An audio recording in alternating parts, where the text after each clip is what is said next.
Olá, bem-vindos mais uma vez a este canal. E hoje, no nosso Perguntas e Respostas, nós vamos falar sobre Bíblia e Espiritismo. A pergunta é: tem trechos da Bíblia que condenam o Espiritismo? Bom, em primeiro momento, não se tem uma condenação ao Espiritismo, porque na época não existia a religião espírita. Entretanto, a vida espiritual não se deu após o Espiritismo.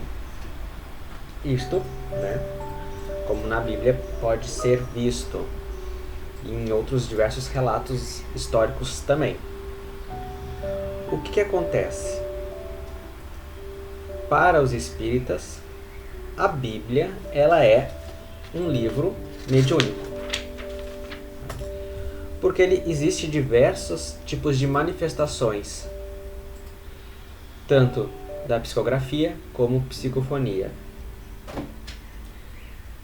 Outro ponto: a Bíblia ela foi traduzida e moldada conforme os costumes da época, que inclusive eu falei sobre isto na playlist do canal Estudando a Doutrina, episódio 2, onde a questão de reencarnação foi retirada dos livros, por um ditador romano. E isto é história. Isso não é questão de espiritismo, é questão de história, porque a esposa dele cometia muitas atrocidades e ela tinha medo da reencarnação e acabava voltando como uma escrava, como forma de pagar tudo que ela fez. Então, como eles tinham muito poder na época, mandaram retirar dos livros qualquer trecho que falava sobre reencarnação, porque até então era uma palavra abordada pela igreja. Outra questão: tem trechos da Bíblia que falam claramente sobre as questões espirituais. Inclusive, deixa eu ver aqui se eu tenho um trechinho do João Batista, onde João Batista é Elias, ou seja, é a reencarnação de João Batista em Elias. Elias iria preparar o caminho para o Senhor, no caso, Jesus. Isto do Velho Testamento. Tanto o Velho Testamento como o Novo Testamento, os dois abordam questões espirituais. Então, é mais a questão da compreensão e da tradução e como se compreende para quem está estudando, no caso, se for da igreja católica, evangélica, se for o espiritismo, porque o espiritismo estuda e faz todo a sua crença em cima da Bíblia. Tanto que se tem o livro O Evangelho segundo o Espiritismo, de Allan Kardec, que são justamente trechos da Bíblia onde são comentados e descritos tudo e levados para o caminho mais espiritual. Eu estudo a Bíblia. Esta aqui é a minha, Antigo e Novo Testamento, Aí está a marcação de onde eu já estou lendo. Esse trechinho aqui é o Novo Testamento já. Deixa eu pegar aqui para mostrar deixa eu ver aqui, que interessante, porque esta é uma Bíblia comentada. Achei muito interessante, com imagens. Vejam bem, deixa eu mostrar aqui. É pesado essa Bíblia aqui. Aqui consta as imagens, a descrição. E achei interessante para essa Bíblia aqui que uma das questões que abordava, agora não lembro qual era o tema, eu lembro que a resposta ela era assim: o conceito ele é muito mais uma compreensão. Bom, tivemos novamente um probleminha técnico, mas agora está resolvido. Na questão desta Bíblia que eu mostrei, o interessante é que existe comentário sobre os versículos, sobre os capítulos. E na própria Bíblia, muitas vezes, nesta comentada, descreve o versículo como uma compreensão, mas não muito aprofundada, algo mais abstrato, algo mais para a época. Por exemplo, o que adiantaria se aprofundar, acrescentando hoje, os conhecimentos espirituais na Bíblia para pessoas da época que tinham muita pouca compreensão sobre isso? Um exemplo claro é que as pessoas não tinham tanta compreensão é ver o fim que levou, à vinda de Jesus. Isso é um exemplo claro que as pessoas não compreendiam ainda a questão da religião, da fé. Então, trazer muito conteúdo para a época, seria um problema muito maior. Então, até que teve os profetas, então teve todo um caminho antes de Jesus, inclusive, muitas pessoas preparando o caminho para ele vir e passar os ensinamentos. Então, teve uma longa trajetória. E o que com essa trajetória continuou até os dias de hoje, através de outras pessoas que marcaram a época, em diferentes religiões. Buda, por exemplo, e dentro da igreja, inclusive. Então, tudo isso serve como ferramenta para agregar e não um combate entre uma é melhor e a outra não. Eu até acho muito interessante debater quando se pega uma pessoa com conhecimentos espíritas e outra com conhecimentos mais aprofundados sobre a Bíblia. E essas pessoas conversarem, criarem um debate onde se possa agregar mais conhecimento e mais reflexão. Porque os caminhos, as ferramentas podem ser um pouco diferentes, mas levam para o mesmo caminho, que é o caminho do bem.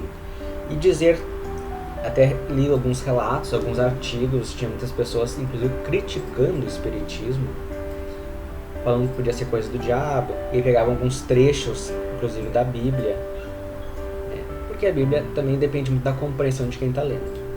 Se tem ali, você, por exemplo, posso ler aqui, em Mateus, que o Filho do Homem virá na glória de seu Pai, como os seus anjos, e então dará a cada um segundo as suas obras. Eu lendo, eu compreendo de uma forma. Outra pessoa que vai ler, compreende de outra forma. Outro trecho de João. Aqui. É necessário que vocês nasçam de novo. Isso falava da questão do batismo. Então, toda essa questão depende muito da contextualização de quem está lendo.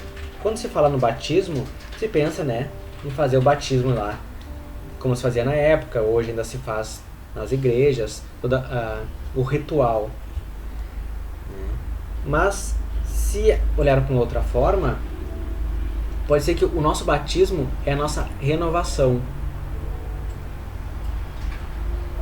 Certo? Estamos sendo batizados para ter essa renovação, ter esse novo ciclo. Porque justamente se batiza quando se entrega, se declara aos caminhos de Jesus. Este é um significado. Então, depende do significado que se lê. Certa vez eu entrei num debate amigável, claro, sobre alguns temas com uma pessoa que era... Qual era a igreja agora? Eu acho que era da igreja evangélica. E foi um debate que agregou muito, acredito, para as duas partes, porque é muito interessante ouvir o outro lado, a compreensão do outro lado. E hoje já mudou muito, hoje já não se tem aquele Não se tem muito todo aquele julgamento que se tinha em relação ao espiritismo, a dizer que basicamente o espiritismo é obra do diabo. O primeiro conceito que a gente já pode descartar isso é que se o espiritismo prega paz, amor, né, seguir as leis de Deus, já se pode dizer que não é uma obra, que não é obra do diabo. Por quê? Não se pode fazer o bem e o mal. Ou você faz o mal, ou você faz o bem. Se você faz o bem pensando em tirar proveito disso, você, de qualquer forma, está fazendo bem em algum momento. Então, quem faz o mal, faz mal. Isso até, não lembro agora o artigo que eu li isso, mas foi alguém bem conhecido da área religiosa. Eu achei bem interessante. Ou você é bom, ou você é ruim. Não tem como ser meio termo.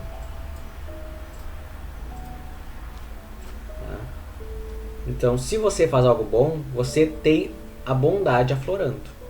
Se você faz algo ruim e segue aquilo, você tem a sua maldade aflorando. É como se fosse uma evolução, né? Mas também tem um outro autor que diz que não se é completamente mal e também não se é completamente bom. Então, sempre se existe esses debates. Eu já, na minha opinião, acredito que nós estamos sempre aprendendo. E nós não ficamos no erro porque nós aprendemos que aquilo não nos faz bem e não faz bem para o outro. Então é um progresso, uma questão de progresso. Mas é muito interessante esses debates, porque nós vamos aprendendo e tendo outros pontos de vista. Ainda dizem, deixa eu ver aqui,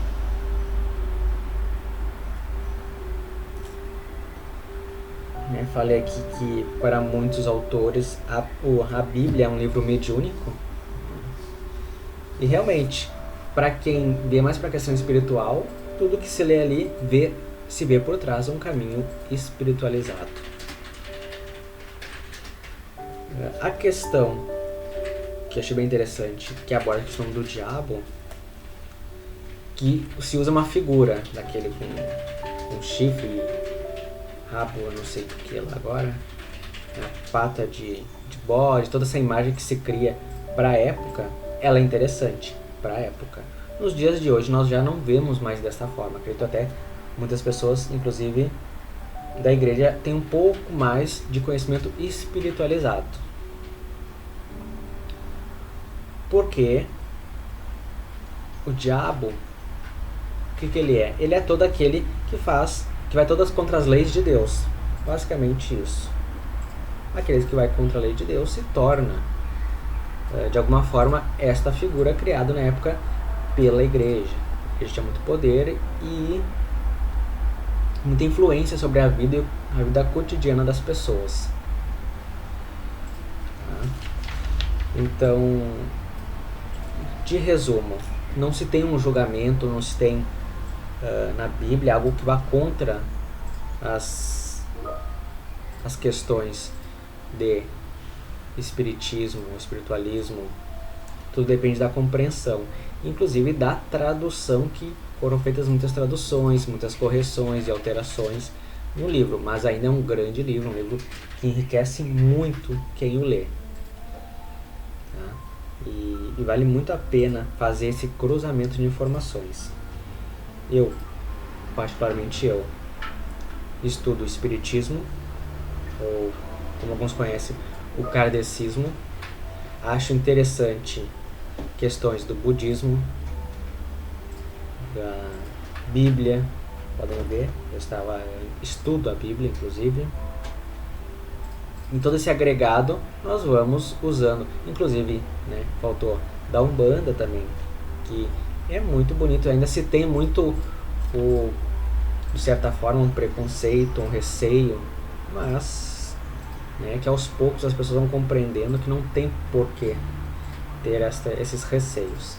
Todos são ferramentas que acabam levando para o mesmo caminho, de acordo, claro, com o grupo que procura. Para algumas pessoas uma religião e outra são melhores, né, na sua questão pessoal, mas não dá para se dizer que uma é melhor que a outra, porque se todas levam para o caminho, como eu disse, da bondade, do amor, da fraternidade e a favor das leis de Deus, não se pode dizer que é algo ruim. Tá certo, pessoal. Em resumo, é isso. Até depois eu vou deixar ali na descrição do vídeo, alguns versículos para que vocês possam refletir e tirar suas próprias conclusões. Tá? E na questão, né, do Espiritismo com a Bíblia, não precisa ter receio, porque o receio que eu digo assim, medo, né? Muitas pessoas, inclusive, têm medo de estudar um pouco mais sobre o Espiritismo, porque se cria também toda uma imagem, alguma coisa que na verdade não é. Então, até tem uma música do... Deixa eu ver se eu não me lembro agora quem é o cantor. Que ele fala a questão dos anjos. Eu acho que é do Padre Marcelo Rossi, se eu não me engano. Que ele descreve na música dele os anjos descendo, né, do altar, não sei se é do altar, agora não lembro muito bem da letra. Mas ele mesmo descreve, veja bem, ele mesmo descreve os anjos. Mas quem são os anjos de Deus, senão outros espíritos? Que também na Bíblia se comenta os anjos de Deus. Então, se existem anjos, não existe apenas Jesus Cristo e Deus na figura espiritual. Existem outros espíritos. E quem são os outros espíritos? E como eles chegaram lá? E da onde eles vieram? Então, se der aprofundar um pouco mais o conhecimento. E diferente do que muitas pessoas pensam, que elas vão numa sociedade ou vão num centro de uma tenda de umbanda e chegando lá vão ver espíritos, vão falar com espíritos, não é bem assim, tá? Ou vão chegar lá, de repente vão virar médium, vão começar a ver, sentir espíritos dentro de casa, não é bem assim. Inclusive até para quem estuda de forma mais aprofundada, faz a tal das escolas nas casas espíritas, demora muitas vezes anos para começar a desenvolver um pouquinho da mediunidade, para ficar mais sensível a questões espirituais. Então eu acredito que vale muito a pena conhecer. Então, por enquanto é isso, pessoal, e até o próximo vídeo.